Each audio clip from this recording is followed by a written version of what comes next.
Hey guys, मैं और सान अमर विदेजाद and you welcome to my uni. Welcome to C S 510 software requirements and specification. इस बुक में गाइज हम पढ़ने वाले हैं कि सॉफ्टवेयर बनाने के लिए क्या क्या चीज़ें हमें नीड होती हैं।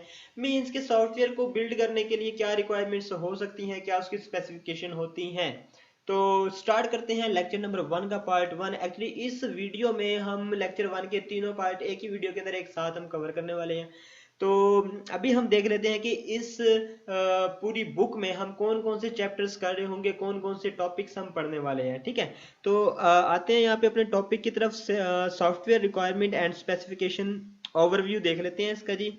Y this course is needed, क्या जरूरत है इस कोर्स की। तो मैं आपको बता देता हूं कि let's visualise how it is difficult to understand others point of view. जी, दूसरों के पॉइंट ऑफ व्यू को अंडरस्टैंड करना कितना डिफिकल्ट हो सकता है, तो उसके बारे में हम जो है ना इस कोर्स में सीख रहे होंगे। तो देखिए, जब भी किसी क्लाइंट को कोई सॉफ्टवेयर बनवाना होता है या किसी कंपनी को कोई सॉफ्टवेयर बनवाना होता है, तो उसमें जो है ना उनकी कुछ रिक्वायरमेंट्स होती हैं, उनकी कुछ स्पेसिफिकेशंस होती हैं। उन रिक्वायरमेंट्स और स्पेसिफिकेशन को सामने रखते हुए जो एक सॉफ्टवेयर इंजीनियर होता है वो बना रहा होता है किसी भी सॉफ्टवेयर को। अब हम देख लेते हैं कि क्यों जरूरी है।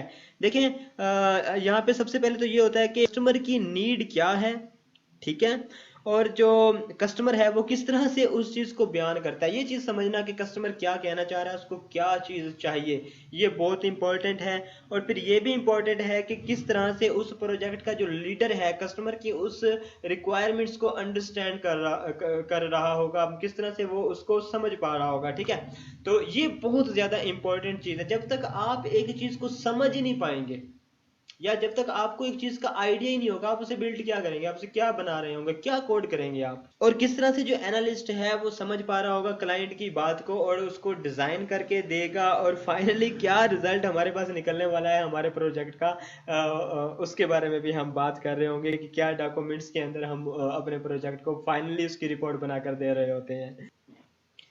तो लर्निंग ऑब्जेक्टिव्स के बारे में बात कर लेते हैं कि क्या लर्निंग ऑब्जेक्टिव्स होने वाले हैं यहाँ पर। सो गाइस, लर्निंग ऑब्जेक्टिव ये होने वाले हैं कि एस और एस का क्या रोल हो सकता है किसी भी सॉफ्टवेयर प्रोजेक्ट को बनाने में, उसको अंडरस्टैंड करना। ठीक है, और अंडरस्टैंड करना इस चीज को कि क्या इसेंशियल नेचर है एस और एस की। ठीक है, और क्या करंट टेक्निक्स हैं, नोटेशंस, मेथड्स हैं, क्या प्रोसेस जो है हम यूज करते हैं, कौन से टूल्स यूज कर रहे होते हैं हम एस और एस में, यानी कि सॉफ्टवेयर रिक्वायरमेंट एंड स्पेसिफिकेशन में।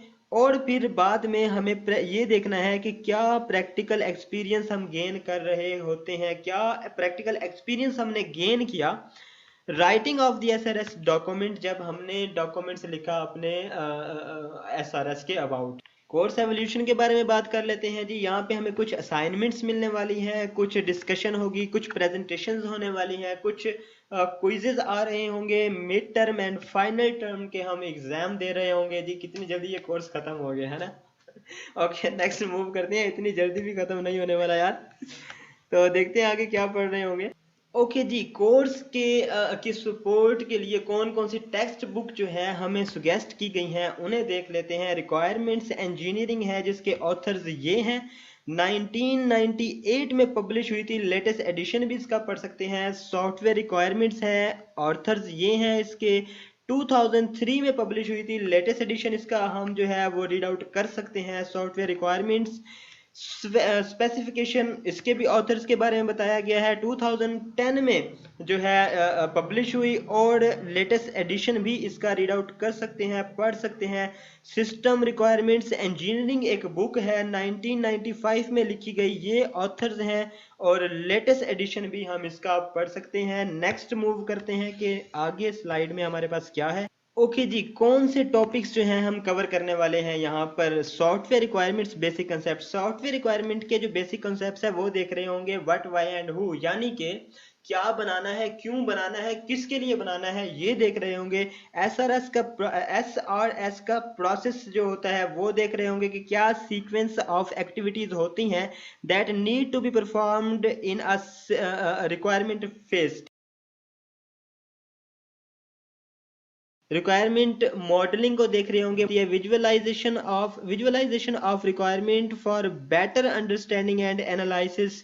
रिक्वायरमेंट एनालिसिस के बारे में देख रहे होंगे कि refining the user need and concentrates क्या होती हैं, हम देख रहे होंगे रिक्वायरमेंट ऑफ स्पेसिफिकेशन क्या होती है, process of documenting the user need and concentrates clearly and precisely. फिर रिक्वायरमेंट वेरिफिकेशन एंड वैलिडेशन के बारे में देखेंगे कि process of ensuring that the system requirements are complete, correct, consistent and clear. और आखिर में हम देख रहे होंगे रिक्वायरमेंट मैनेजमेंट क्या होती है और रिक्वायरमेंट ट्रेसेबिलिटी क्या होती है। सो गाइज, इंट्रोडक्शन में हम देख लेते हैं कि व्हाट इज रिक्वायरमेंट, रिक्वायरमेंट क्या होती है, इस चीज के बारे में हम देख लेते हैं। आपको मतलब समथिंग रिक्वायर्ड, समथिंग वांटेड और something needed for the creation of something guys, that is called requirement. Okay, simple लफ्जों में जब हमने कोई प्रोडक्ट या कोई चीज क्रिएट करनी है, कुछ सॉफ्टवेयर बनाना है, ठीक है, तो उसके लिए हमें कुछ उसकी कुछ रिक्वायरमेंट्स होंगी, कुछ जरूरियात होंगी। वो जो चीजें हैं ना गाइज, वो कहलाती हैं हमारी रिक्वायरमेंट्स। ठीक है, a system of system service और constraints, a condition or capability that must be processed by a system, these are the requirements actually. Okay, अच्छा, तो अब हमें इनकी जरूरत क्या होती है आपको पता होना चाहिए। जो रिक्वायरमेंट्स है ना, वो बेसिस होती हैं किसी भी सॉफ्टवेयर प्रोडक्ट की। कोई भी सॉफ्टवेयर प्रोडक्ट हम बना रहे हैं, ठीक है, उसकी जो रिक्वायरमेंट्स है वही उसकी बेसिस है। ठीक है, उसके बगैर वो नहीं बन सकता, बिल्कुल भी नहीं बन सकता। जब तक कोई रिक्वायरमेंट ही नहीं होगी तो आप क्या क्रिएट करेंगे? कोई क्रिएशन कर सकते हैं विदाउट रिक्वायरमेंट? मीन्स कि अगर किसी चीज की जरूरत ही ना हो, ठीक है, और आप वो बनाने बैठ जाएं तो आप बना पाएंगे? सर, आपको आइडिया ही नहीं आएगा। बना तो क्या पाएंगे, आपको आइडिया नहीं आएगा कि यार क्रिएट क्या करना है। हमेशा कोई भी चीज जो क्रिएट की जाती है वो की जाती है रिक्वायरमेंट की बेस के ऊपर। ठीक है, तो नेक्स्ट मूव करते हैं और देखते हैं क्या पढ़ने वाले हैं। तो इस फेज में हमारे पास कुछ चैलेंजेस आ रहे होते हैं। क्या चैलेंजेस आ रहे होते हैं जी? नेसेसरीली इन्वॉल्व पीपल इंटरेक्शन, किस तरह लोगों की इंटरेक्शन लेनी है, किस तरह इसको हम जो है ऑटोमेट कर सकते हैं। Why it is hard to understand requirement, क्यों इतनी ज्यादा मुश्किल है रिक्वायरमेंट्स को अंडरस्टैंड करना। Visualise a future system is difficult, future system के बारे में विजुअलाइज करना बहुत डिफिकल्ट होता है। Capability of the future system not clear, ना क्लियर हो क्या कैपेबिलिटी होने वाली है फ्यूचर सिस्टम की। इनहेंस नीड्स भी हमें क्लियर ना हो, ये चैलेंजेस भी हमारे लिए हो सकते हैं।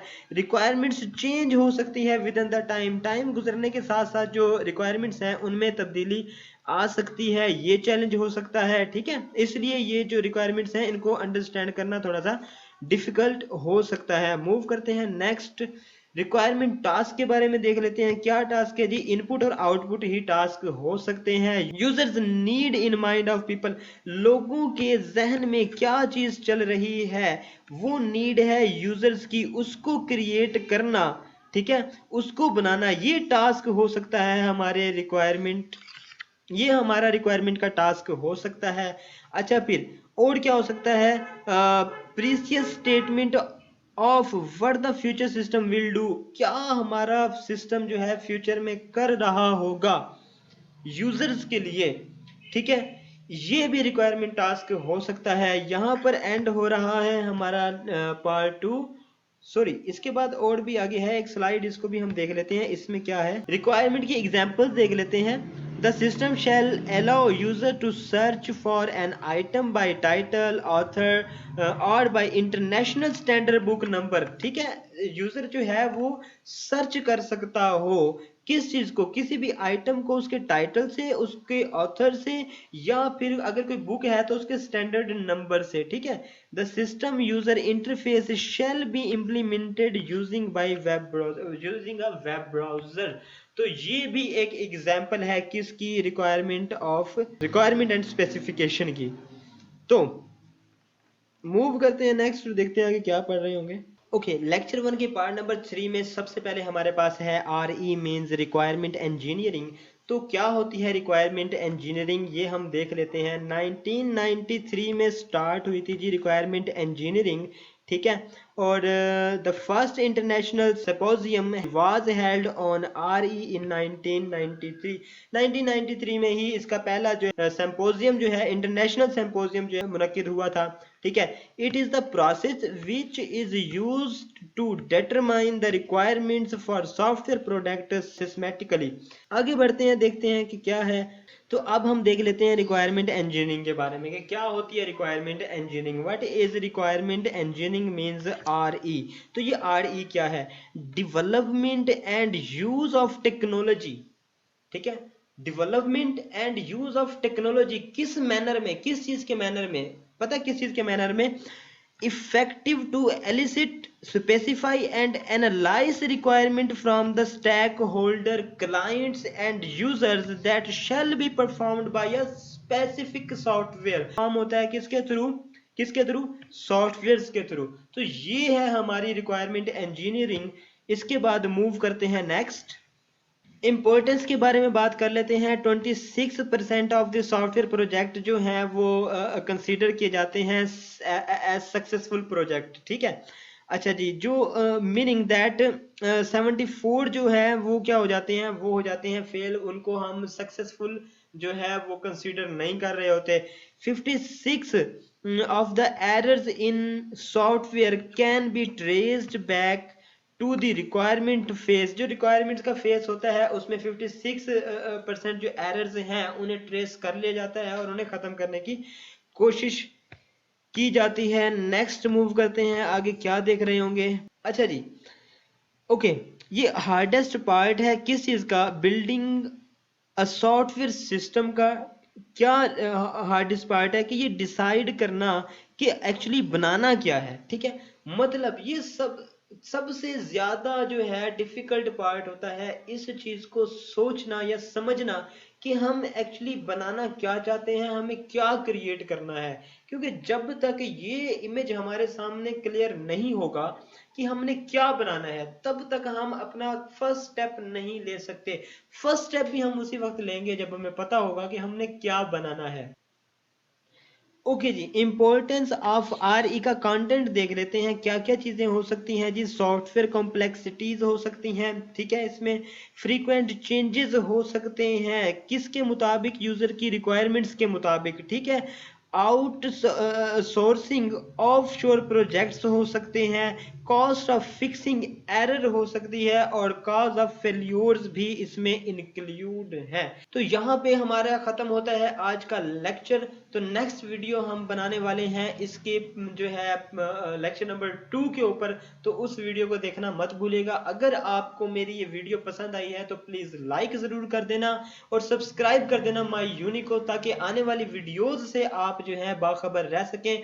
और please please don't forget to press bell icon को जरूर यार प्रेस कर देना, ताकि मेरी हर आने वाली नई वीडियो का नोटिफिकेशन आपको मिल रहा हो। सो मिलते हैं नेक्स्ट वीडियो में नेक्स्ट टॉपिक के साथ। Till then tata bye bye. इसी के साथ दी एंड करते हैं अपने आज के लेक्चर को, और आप एक्सेस कर सकते हैं CS 101 और C++ की प्ले लिस्ट को यहाँ पर। और अगर अभी तक आपने मेरे चैनल को सब्सक्राइब नहीं किया तो please subscribe my unique. So I will see you in next video.